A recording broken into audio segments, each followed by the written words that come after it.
Today, what I want to talk to you about is the timeless part of us. This is the part of us that so longs to be seen and heard. And I want you to think back to when you were a child and imagine yourself and imagine that quality that you had as a little child, that flame that could not be dulled, that flame that could not be put out. And now imagine yourself in this moment. See if you can find that flame that you still carry, that you've been carrying your whole life. This is something that's part of you.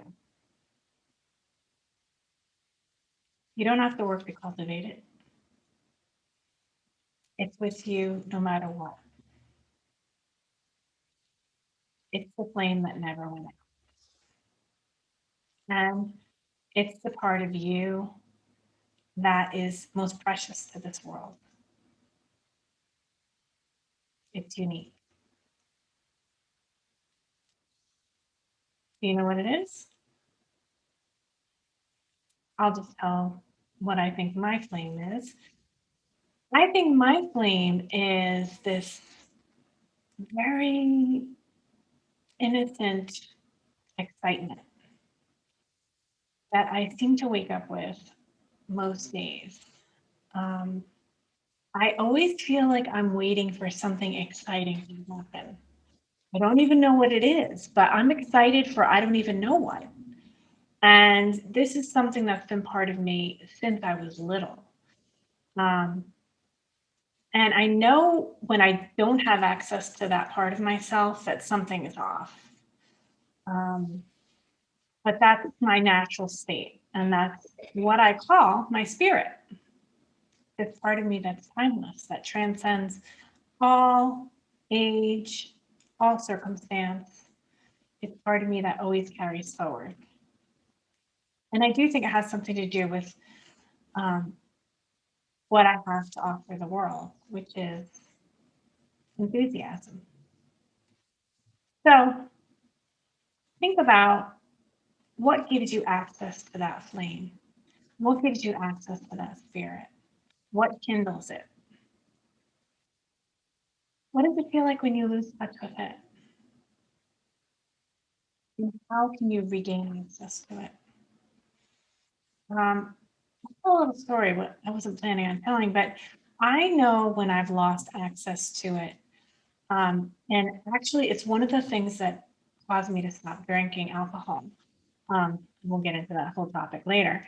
But what I will tell you is that what I noticed in the past couple of years is even after just a glass of wine, the next day I would wake up and I would have this kind of dullness from my enthusiasm. It's like my shine got dulled somehow. And I guess it was like probably the closest thing I felt to depression. And when I felt this, I would wake up, I felt it right away. And it really alarmed me. So much so that I really didn't want to be in that state. Even if I enjoyed the glass of wine before, I so longed to be back connected with my spirit that I was willing to forego alcohol because I didn't want my spirit dampened. So I want to talk to you a little bit about where I just came from. So I'm all dressed up because I spontaneously met a friend out and filmed dancing kizomba, which is my joy. I love the social dance and partner dance. And we'll talk about that more later. But in dancing kizomba, I feel like I get immediate access to my spirit. And not only that, in the dance itself, I get to witness somebody else's spirit. So it's the sharing of spirit in the dance that is so incredible and brings so much joy to me. And also, I'm sure, brings me a lot of oxytocin um, hormonally and makes me feel very alive and sensual and beautiful. This is one of the ways that I access my spirit is through dance. Um, there's also an aspect of the dance that is vulnerable because we enter into an intimate moment with someone that we don't know. And in doing so, we acknowledge each other's spirit. So that's kind of a communal way of experiencing spirit. I want you to think about your access to spirit, because when we're in spirit, we are in the present moment. We are in the flow. There is no time. There's no past, present, or future. We're just in the moment.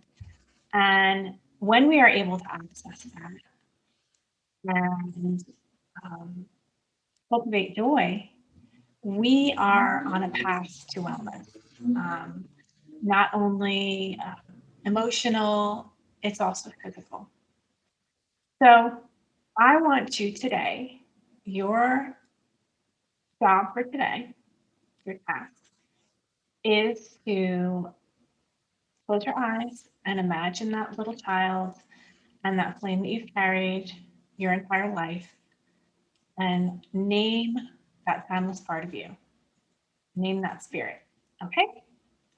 I'll see you tomorrow. Love you, love you, love you.